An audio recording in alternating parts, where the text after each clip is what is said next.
Financial analysis is the process of identifying the strengths and weaknesses of a firm by looking at the relationship between items on the balance sheet and the income statement.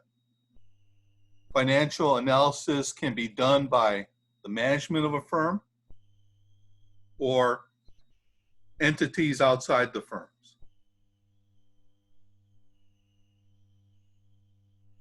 Financial statements provide a summary of the accounting of a business enterprise, the balance sheet reflecting the assets, liabilities, and owner's equity as of a certain date, and the income statement showing the results during a certain period of time. So you're going to need two statements, very important: the income statement, the balance sheet. Apart from those, two other important financial statements are the statement of retained earnings and the statement of cash flows.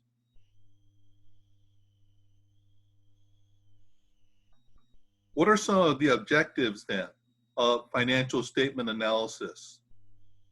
Financial statement analysis is used in predicting the future.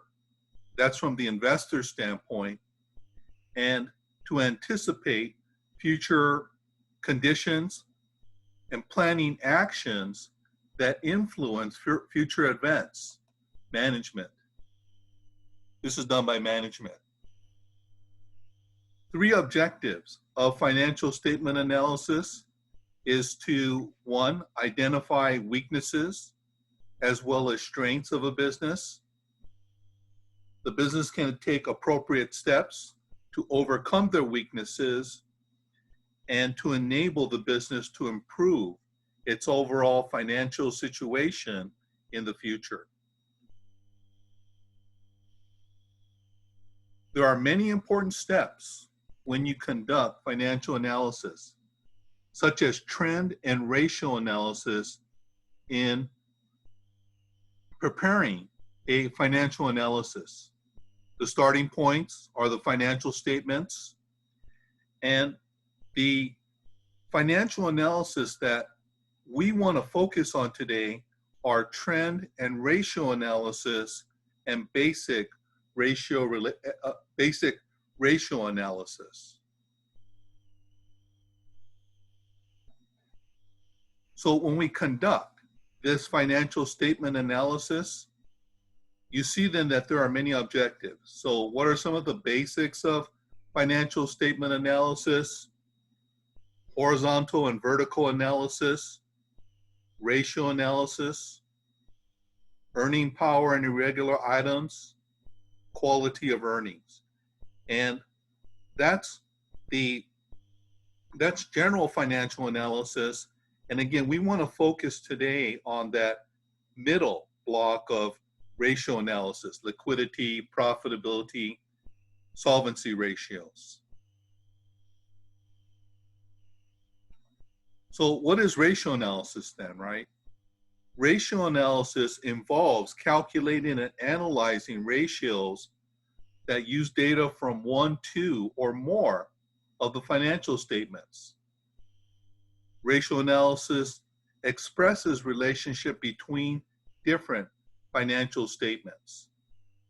And this ratio analysis can be categorized into 5 categories: profitability ratios, liquidity ratios, asset management or activity ratios, financial structure or capitalization ratios, and market test ratios.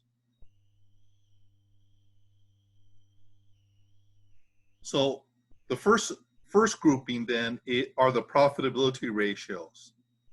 And so most of a lot of this information are going to come from the income statement, but we'll see also one that we need information from the balance sheet too. So the net profit on sales, that's going to be net income divided by net sales. Gross profit margin, that's going to be gross profit divided by sales. Return on assets, net income plus interest expense divided by total assets, and return on equity, net income, minus preferred stock dividends divided by common equity.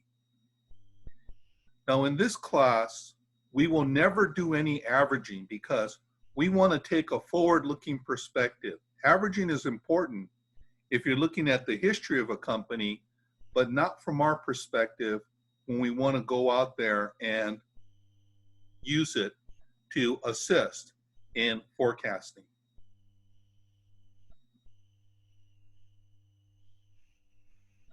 Okay, so the next set of ratios that we're going to look at are liquidity ratios. And liquidity analysis is going to measure how much cash and cash equivalents you have to pay off your current liabilities. Current liabilities are due sooner rather than later with certainty.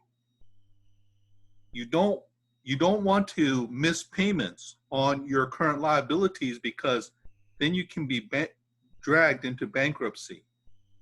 So how much cash and cash equivalents or current assets do you have to pay off your current liabilities? So two of the most common liquidity ratios, the current ratio, that's equal to current assets divided by current liabilities, and your quick ratio, that's equal to your liquid assets divided by your current liabilities. And for both of these ratios, the higher these numbers are, the better off you are.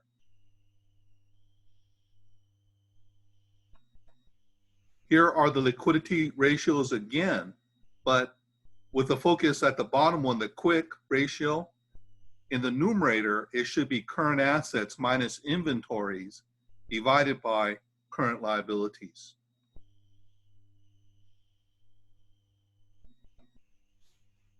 And finally, the cash ratio, that's going to be equal to your cash equivalents plus cash divided by your current liabilities. So you're going to take out a lot of the current assets and look at it. If it came down to tomorrow, how much cash do we have to pay off our current liabilities?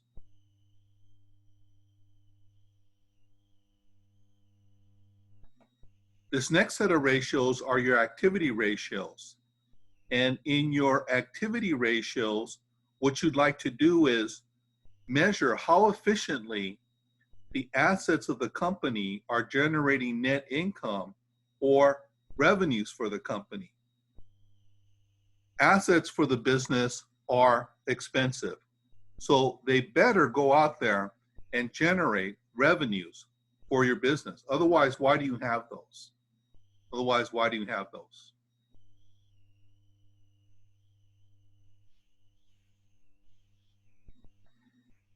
Solvency ratios. In your solvency ratios, the company goes out there and borrows money. How efficiently does the company handle their debt? That can be a good thing if it's handled correctly, but it's also very dangerous because it's going to increase your degree of financial leverage, if you remember those leverage ratios from before.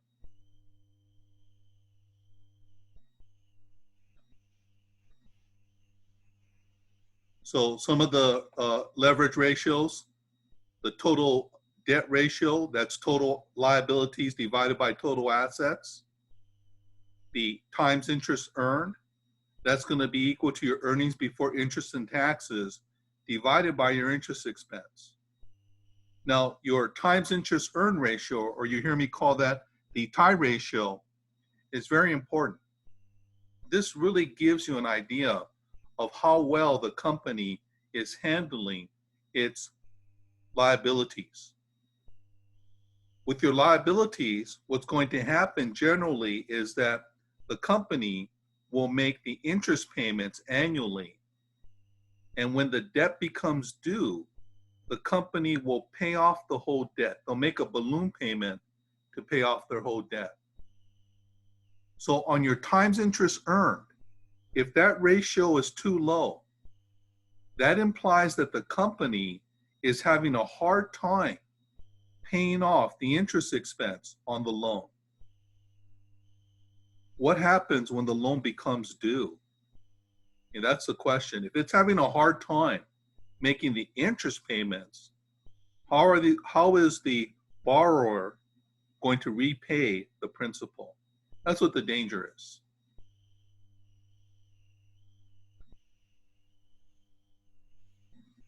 Okay, so does anyone have any questions? All right, so let's look here. And we have this for Berry Superstore. We have the income statement, balance sheet, and let's go through and do these calculations based off Berry Superstore. And down here, we have a lot of the ratios that we just mentioned. We want to make one assumption.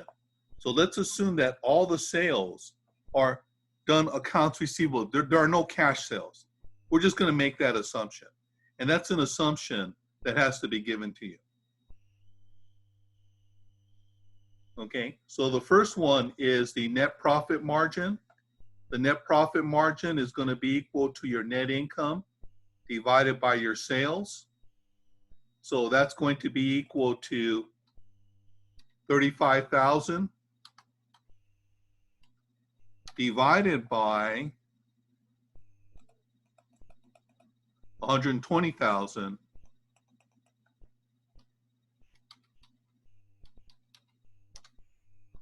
that's going to be about 29%. That's pretty high. That's pretty high.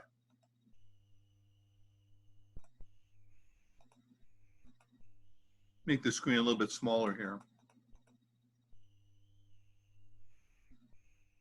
Next one is the gross profit margin. So the gross profit margin is going to be equal to your gross profit divided by your net sales. So the gross profit you can see up there is 60,000. Net sales is 120,000. So for our company, the gross profit margin will be equal to, should be 50%. Let's see, what did I do wrong here? Should be 60,000 divided by 100,000.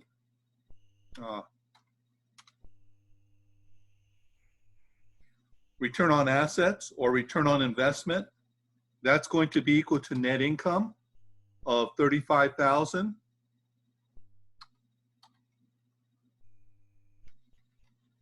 plus interest expense, 2,000 divided by total assets, and that's going to come from the balance sheet on the right side there. So total assets are 250,000.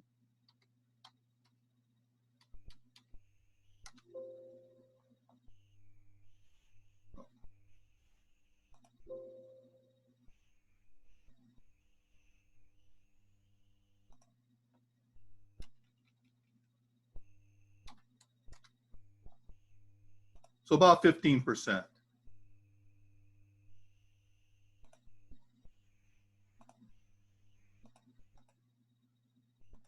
And then return on equity, that's going to be equal to net income divided by total stockholders' equity. So net income 35,000 divided by stockholders' equity of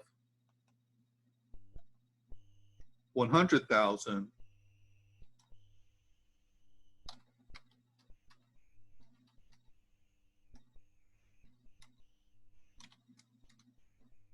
And that's going to be equal to 35%.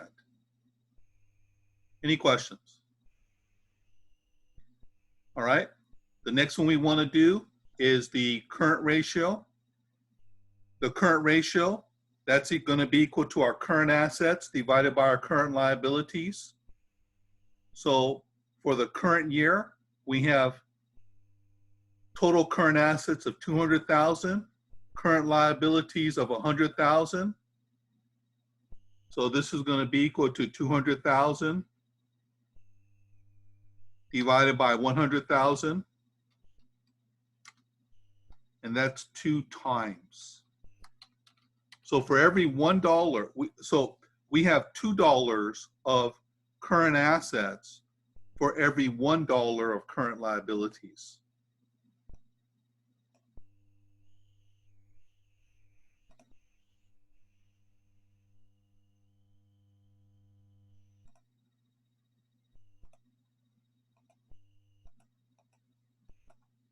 Quick ratio, that's going to be equal to your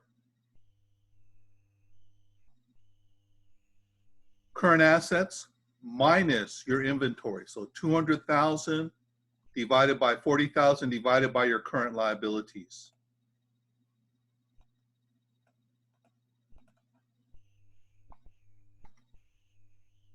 So that's going to be equal to your current assets minus your inventory. We're going to deduct our inventory because inventory in a pinch, it's difficult to quickly turn that into cash. So this is 1.6 times. And then finally, on our cash ratio, that's going to be equal to our cash and cash equivalents divided by our current liability. So we have cash of 110, and our short-term investments are also considered cash equivalent. So 110 divided by 20,000.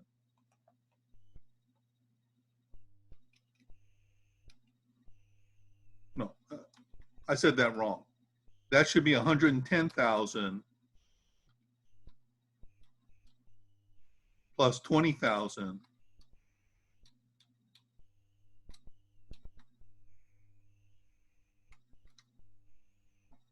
and that's equal to 1.3 times. So you want these numbers to be as high as possible. You want these ratios to be as high as possible.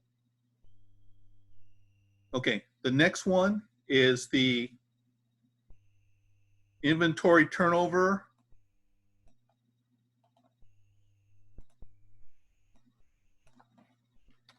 Your inventory turnover is going to be equal to your cost of goods sold divided by your inventory. So we have up here cost of goods sold is equal to 60,000.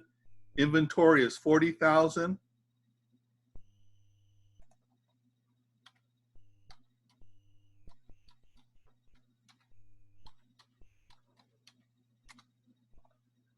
$1.5 times. You want that number to be as high as possible. That 1.5 times, too low, too low. Your inventory, the company is putting the inventory on the shelf and the inventory is just sitting there. Bad. You want that inventory turning over as much as possible. Okay, let's see the receivables turnover. Let me look at the formula here.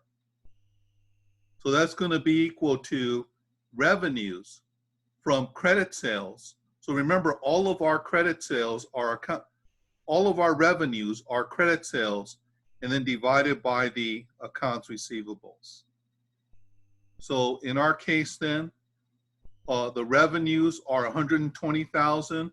The receivables are 30,000.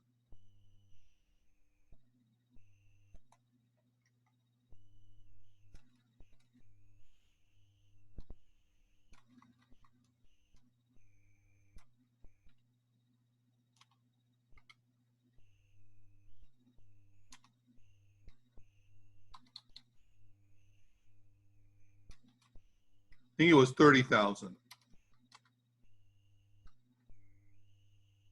Yeah. Okay. And so here then, the receivables turnover, basically someone is using the credit card 4 times at your store. You want that to be more. If you're going to sell on accounts receivables, you want people to be using your accounts receivables as much as possible. The day sales, then you need your receivables turnover, and this is going to be equal to 365 days divided by your receivables turnover, and this is 91.25 days, which means what?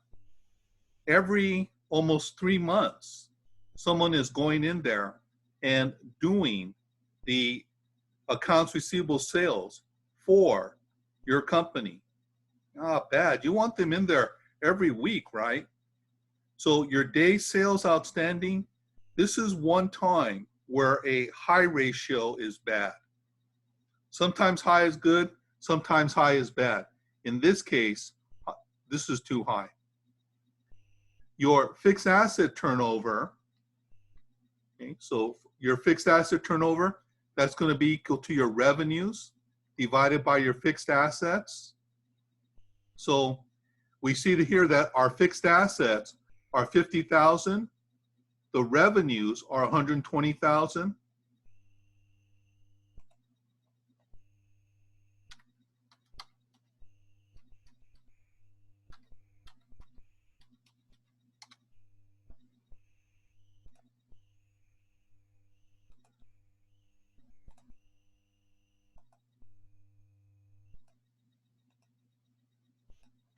And that's times.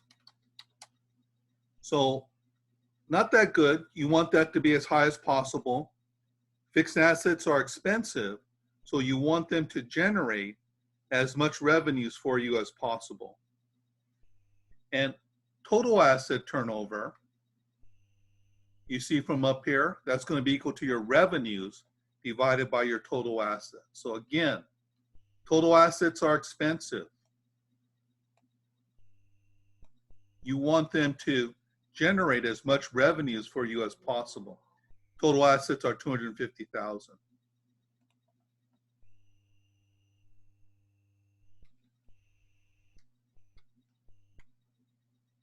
So 0.48 times. So again, this is a ratio you'd like to have high if possible. All right, let's look at our leverage ratios now. So we have debt to assets. So does everyone see here that we have total liabilities of 150 and total assets of 250? So 150 divided by 250 .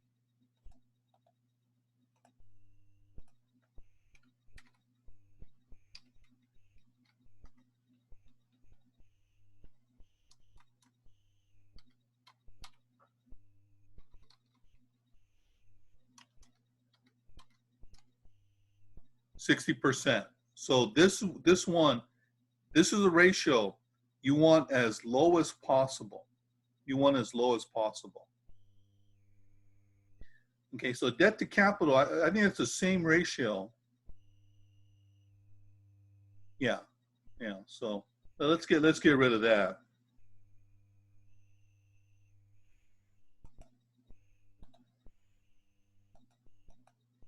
Debt to equity, that's your total liabilities divided by your total owner's equity. So that's equal to 150 divided by 250. Oh, I'm sorry. 150 divided by 100. I'm sorry. 150 divided by 100.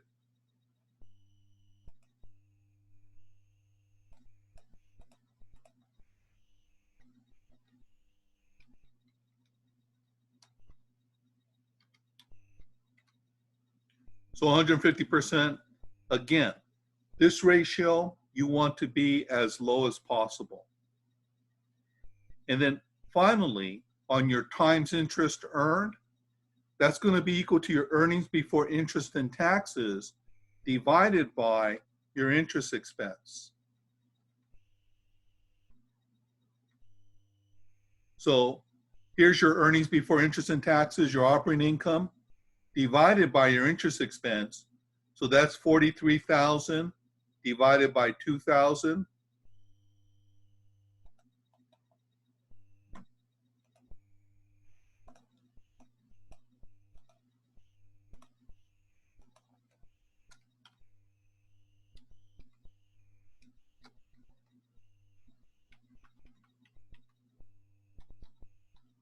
$43,000 divided by 2,000.